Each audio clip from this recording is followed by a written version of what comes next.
Huwag ka magbarurong, ma'am. Huwag ka magbarurong, ma'am. You do not know me from Adam.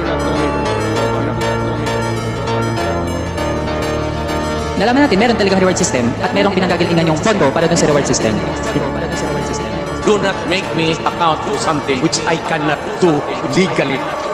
That is not allowed by law. You are asking as if you are from the COA. Kailangan mo ng report, so you have to bring the papers. Ano? Hindi naman ako COA.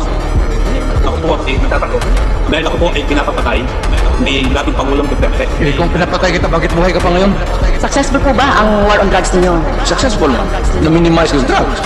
You cannot entirely eradicate drugs because pang anak buhay yan eh. Mr. President, you are surrounded by, I believe, 4 lawyers. Hindi ko na kailangan mo. Because you are a lawyer yourself. Magtanong lang ka na magtanong, ano? Pag sinabi kong campaign against drugs, you do it as a police officer. Nag-aral ka naman ng 2 years basic, sinunod mo lahat, you should follow.